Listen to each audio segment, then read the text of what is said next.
So, how do you unlock the potential in yourself and the people who work for you? Hello, I'm Chester Elton, and this is my dear friend and co-author, Adrian Gostick. Well, thank you, Jess. Yeah, today we interview one of our dear friends and one of the most successful and wisest business leaders we've known over the years. And today he gets paid a lot of money to help leaders figure out their talent, teamwork, and strategy goals. And he's going to have some amazing insights for all of us. As always, we hope the time you spend with us will help reduce the stigma of anxiety at work and in your personal life. And as Adrian said, he's our dear personal friend. His name is Mark Servodidio. He's an advisor to public and private CEOs, CHROs, and leadership teams on talent, teamwork, and strategy. Prior to co-founding Prosumo Global Partners, Mark was president of International for Avis Budget Group for the EMEA, Asia, and Pacific regions with a $3 billion revenue stream, which is remarkable, and over 10,000 employees in 21 corporate countries. Over his career, he's worked with PepsiCo, Kraft Nabisco, as well as Avis Budget. Welcome to the show, Mark. It's just a delight to see you and talk to you again. It's been too long, my friend. It's so great to see both of you. Thank you for having me on. Looking forward to the conversation. Well, let's start with what you're seeing. Mark, you have an interesting vantage point. I mean, you've led large organizations. In your previous career, you'd led HR in large companies. And today, now you get to work with client leaders to help create value with the people in their care. So walk us through what you're seeing, maybe new trends in talent management. If I'm running a small team, how can I learn from what you're seeing out there to help me help my team grow? Well, what is becoming really clear, and I know there's been lots of talk about it historically, but when you think about culture and creating a culture to attract, develop, and keep your talent, and within that culture, much more of a focus on listening, which is much further than we've ever seen before, and investing in development of people, whether it's through more structured mentoring or informal mentoring, as well as coaches, a focus on the whole person, as well as onboarding to have a fast start. And that's not just about an impact on KPIs, but it's an assimilation to the culture to create that connection to the business, connection to people, connection to the organization. Excellent. It is interesting that listening piece is kind of tied with that empathy piece, right? Where less command and control and more collaborative work going around there. I've often admired that one of your skills is developing teams and understanding team effectiveness. So share with us, where is it where most teams are failing, and what can leaders do to build teams that reduce anxiety and stress while still getting the important stuff done, right? You bet. One of the things that we see, guys, is that teams not having a purpose. Teams are really good at setting goals, setting targets, but purpose, the challenge of a purpose binds you together. So sometimes, vision, mission, values, it ends up being good tagline. It ends up helping you set your goals. But purpose is what gets you out of bed. It's what gets you excited about collaborating with your teammate. And it ultimately is what binds you together. One of the things we do sometimes with clients is team chartering, where you think about your future state, you assess your current position, what commitments you're going to make with measurable actions, and have it be a team effort. That builds collaboration, it builds alignment, all with a focus on purpose that everyone can embrace. So walk us through a little of that, Mark. Okay, I love that idea, team chartering with measurable, actions, goals, et cetera. So walk us. So if I'm leading a team of 10 people, what do I do? How do I get started with that kind of process? Well, one of the things that we do, which I know both of you really appreciate, is sometimes you start with a little bit of an assessment of where people are at, how they communicate, what their style is. So when you bring the team together, you kind of have a sense for whether people are open or reserved or skeptical or optimistic, and you value those differences. But then you have a discussion around where you really want, what you want your purpose to be as an organization and what the future looks like. And then you frame that out and then begin to grade. How are you doing against that future purpose? Okay, I love that. Okay, so what the future looks like, and then specifically how we're going to get there. Right. Okay, so tell me too a little bit about the podcast is about anxiety at work. You've led large organizations. You say wellness now is becoming something we're talking about a lot. So what are you seeing in your clients that may be a little bit more innovative to really start opening up the conversation about mental health and wellness and getting that conversation going? Well, one of the things that, first of all, I am happy to see is that organizations are having a much more open dialogue about stress, about mental health. It's recognized as a real challenge. The demands of the job, personal demands, whether it could be economic challenges. And by the way, I do want to tip my hat to a lot of the young professionals who deserve some credit here in leading the way in this and making sure the dialogue is real, it's opening, it's happening. But one of those things is openly talking about creating a psychologically safe environment, which is about trust. So, how do you have an environment where people are heard and where innovation is encouraged and toxic people and behaviors are rooted out?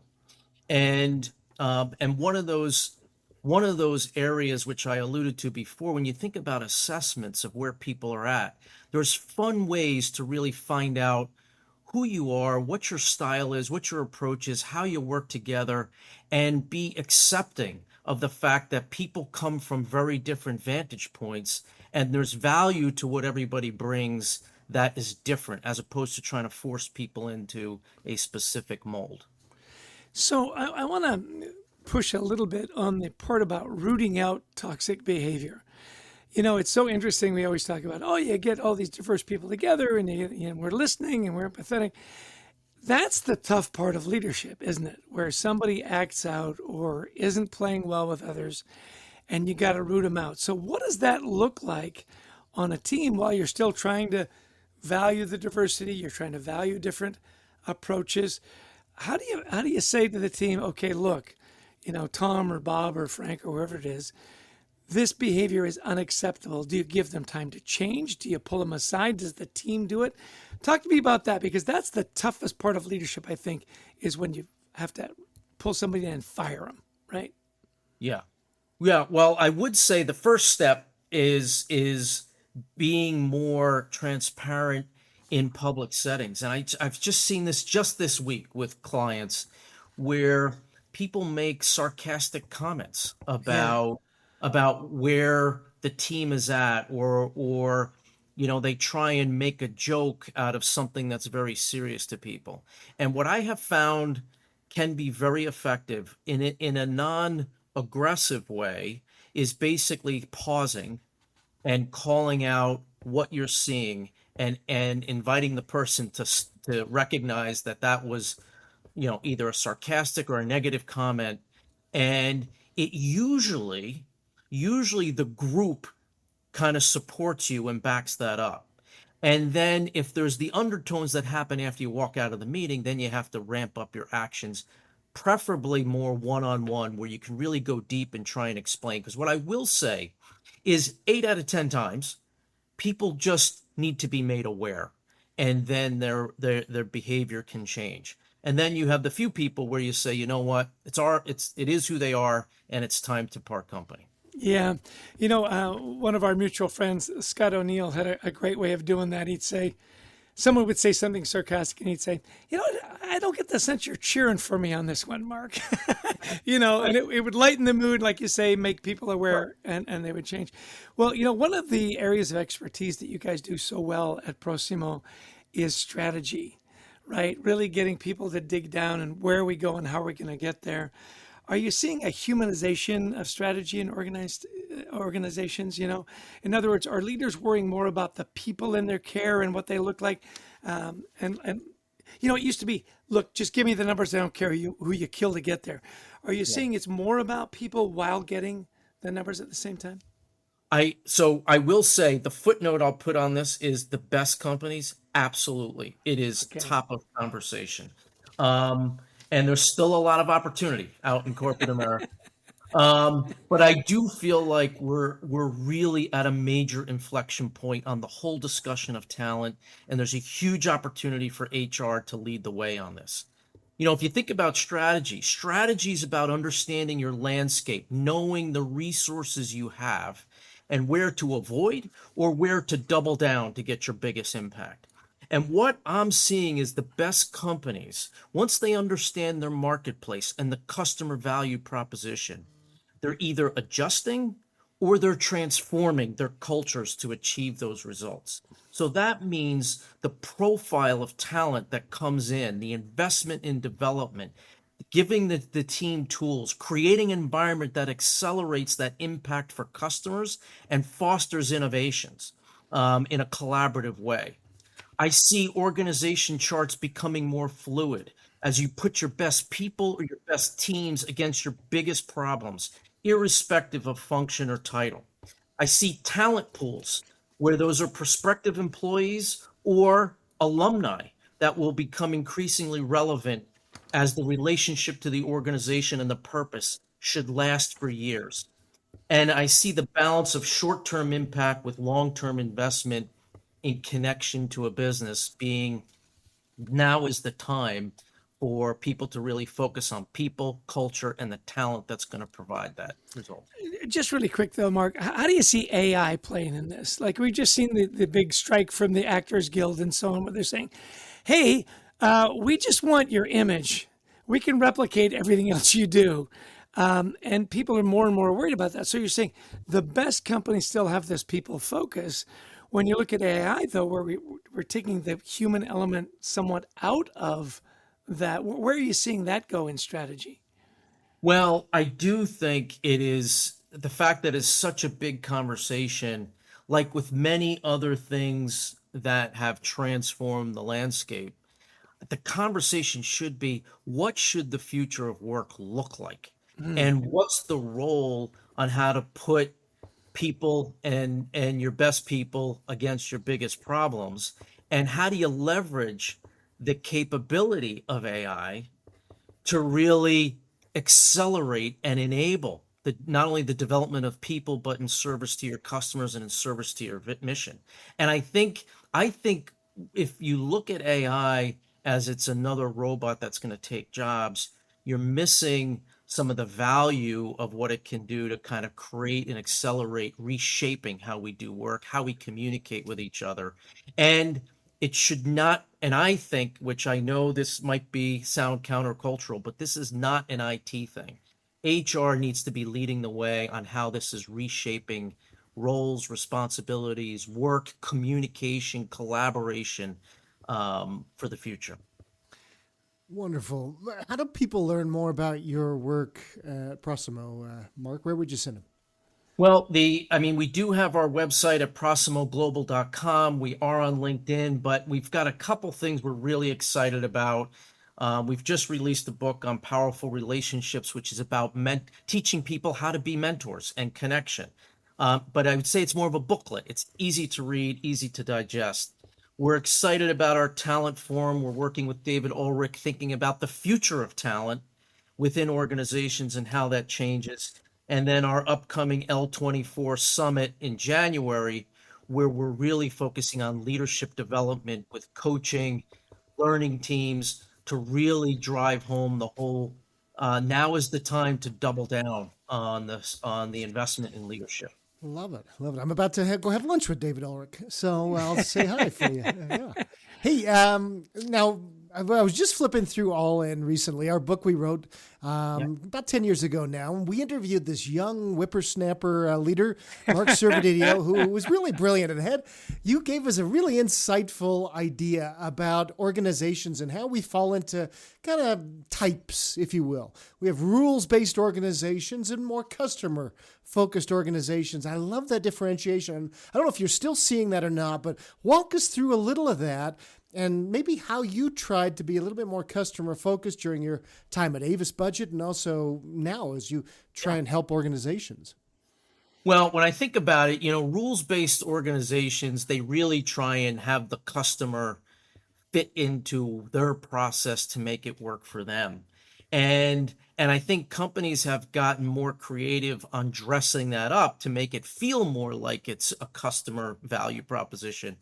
But customer-centric organizations, they really re-engineer how work gets done to put the customer at the center. And one of the things I learned when we were at Avis, we falsely assumed that high touch meant better service. And what we really found out, what customers really wanted is to leave us alone, let us do all this stuff ourselves. And if we have a problem, we want you there when we need you. But rest of it, get out of the way.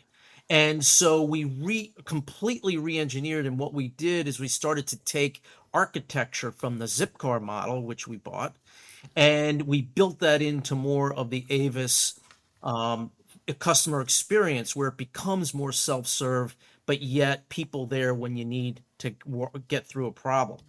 And what we found is, when I was running Europe, we started off with our net promoter scores were in the single digits in many of our countries. And one of the things I was very proud of when we left is we were at NPS levels of 50 to 60 in some of these countries, that's not even best in class. That's kind of like an Apple level NPS. So I was pretty proud of that, because we really started to re-engineer exactly what the customer wanted, but it took time. Excellent. We're always interested in self-care. All the stuff that's going on, transitions in leadership, mergers, acquisitions, the looming AI, anxiety levels are pretty high. And you're dealing with a lot of different companies, and you've got your own company and people you manage. What are some of the things that you do, Mark, to stay in a healthy mindset and keep your anxiety levels in check? Well, I have to confess, years ago, I didn't give stress and anxiety its proper respect. And it did have an impact on my health. And so I have definitely restructured my own life, my own health, whether it's walking, whether it's eating properly, planning for leisure time, not being prideful in taking time for myself and my family, carving out things that bring me more joy, whether it's time with my adult children, whether it's boating or working with my hands, um, and trying to begin to write some more. But I think that the key thing is really recognizing that that stress and anxiety, it's real, it has an impact, and it needs to be taken seriously. But also, there's a huge opportunity to kind of restructure your own health and well-being. Yeah, I just want to jump in. Mark's being a little vague, but there was an episode in particular that really brought this home. And, sometimes it takes that, doesn't it? Yeah. That wake-up call that says, hey, wait a minute. I don't want my tombstone to say, man, could that guy close a deal? I want my tombstone to say, great Right. father, great friend. And so I appreciate you sharing that with us. I remember you sharing with me that whole experience, and it was a wake-up call for me.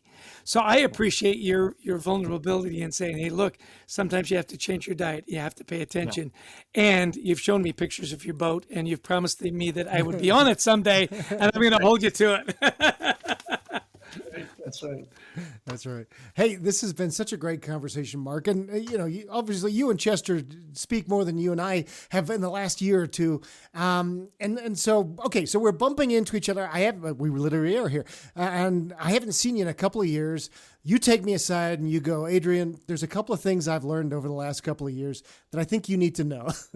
What are they? What have you learned over the last couple of years that you want to share with our listeners as we close today? Well, when I think about the conversation we're having, um, the first thing is I think the fact that we're having a much more open dialogue around mental health, wellness, stress, and there's strategies to deal with that, whether it's listening, respect, building trust, inclusivity, that really get after making me feel more welcome and our colleagues feel more welcome. I also want people to look at this as a time to embrace the changing landscape. I think it's a time to be an inspiration to your peers, to be that peer mentor. And I think for organizations to double down on the one strategy that will have the biggest return, which is the development and well being of their team members. And so my hope is with everything that's becoming more clear and transparent in our conversation today is also the optimism that people can make an impact. They can take control of their own management of stress and anxiety, and to really find more joy in their work. Wow, that's a great way to end it. Find more joy in your work. It really does refocus on what really does matter. And Mark, we knew this was going to be a lot of fun. We knew you were going to bring a lot of insight. It's just so good to spend time with you. Thank you so much for sharing this with our listeners. And we need to get together again sooner than later, that's for sure. So thanks for finding the time, my friend. Thanks, Mark. Looking forward to it. Thank you. Well, Chess, another great podcast. People don't realize how far back we go with Mark Servodidio. When he was at Avis, he would bring us in all the time to speak to his leaders, and we did a lot of work there. We featured Avis Budget Group in a lot of our books.